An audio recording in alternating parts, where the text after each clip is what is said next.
আসসালামু আলাইকুম বন্ধুরা, মাদকদ্রব্য নিয়ন্ত্রণ অধিদপ্তরের মাঠ পরীক্ষা কিন্তু আজ থেকে শেষ হতে যাচ্ছে। তো যে সকল প্রার্থীরা এই মাদকদ্রব্য নিয়ন্ত্রণ অধিদপ্তরের সিপাই পদে মাঠ পরীক্ষায় অংশগ্রহণ করেছিলেন তাদের জন্য অনেক অনেক দোয়া ও শুভকামনা দিয়ে আজকের এই ভিডিওটি শুরু করছি।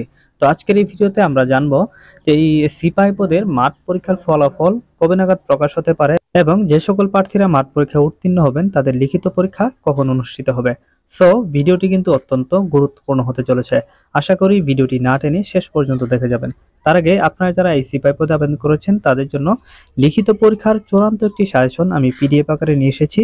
আপনারা চাইলে এই সাজেশনটি আমার কাছ থেকে সংগ্রহ করতে পারেন। আশা করি এই সাজেশনটি পড়লে আপনারা লিখিত পরীক্ষায় খুব ভালো একটি ফলাফল করতে পারবেন। তো যাই হোক ভিউয়ার্স, মূল আলোচনায় ফিরে আসি।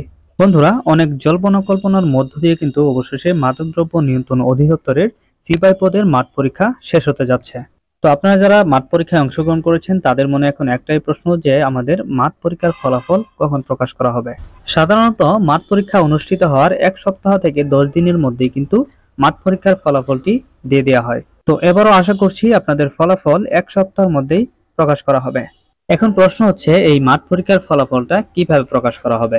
তো মাঠ পরীক্ষার ফলাফলটা আপনাদের কিন্তু মাদকদ্রব্য নিয়ন্ত্রণ অধিদপ্তরের যে অফিসিয়াল ওয়েবসাইটটি আছে সেখানে কিন্তু প্রকাশ করা হবে। অর্থাৎ যে সকল প্রার্থীরা উত্তীর্ণ হবেন তাদের রোল নম্বরগুলো কিন্তু একটা নোটিশ বোর্ডে দিয়ে দেওয়া হবে।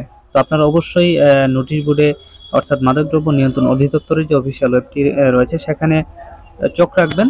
অথবা আপনারা চাইলে আমার চ্যানেলটিও সাবস্ক্রাইব করে রাখতে পারেন, কারণ ফলাফল প্রকাশ হওয়ার সাথে সাথেই কিন্তু আমি আপনাদেরকে আপডেটটি জানিয়ে দিব। এখন আসি যে সকল প্রার্থীরা মাঠ পরীক্ষায় উত্তীর্ণ হবেন তাদের লিখিত পরীক্ষা কখন অনুষ্ঠিত হবে।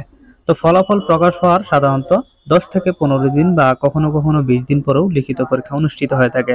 তো এবার যেহেতু সামনে নির্বাচন, আপনারা জানেন যে অলরেডি কিন্তু তফসিল ঘোষণা হয়ে গিয়েছে যে আগামী জানুয়ারি মাসের 7 তারিখে কিন্তু নির্বাচন অনুষ্ঠিত হবে। তো যতটুকু জানতে পেরেছি যে আপনাদের এই নিয়োগ কার্যক্রমটি কিন্তু নির্বাচনের আগেই সম্পন্ন করা হবে। সো আপনারা আশা রাখতে পারেন যে এই মাসের শেষের দিকেই আপনাদের লিখিত পরীক্ষাটা অনুষ্ঠিত হতে পারে, অথবা ডিসেম্বর মাসের প্রথম সপ্তাহে কিন্তু আপনাদের লিখিত পরীক্ষাটা অনুষ্ঠিত হতে পারে। সো আপনারা এখন থেকেই পুরোপুরি প্রিপারেশন নিতে থাকেন লিখিত পরীক্ষার জন্য। আর যেটা বললাম যে এই লিখিত পরীক্ষার পূর্ণাঙ্গ প্রস্তুতি নিতে আমার কাছ থেকে আমার যে সাজেশনটি রয়েছে সেটি আপনারা সংগ্রহ করতে পারেন। তো যাই হোক বন্ধুরা, আজকের ভিডিওটি এখানেই শেষ করছি। ভিডিওটি ভালো লাগলে লাইক কমেন্ট শেয়ার করে দিবেন এবং চ্যানেলে নতুন হয়ে থাকলে চ্যানেলটি সাবস্ক্রাইব করে দিবেন। তো ভালো থাকবেন সবাই। আসসালামু আলাইকুম।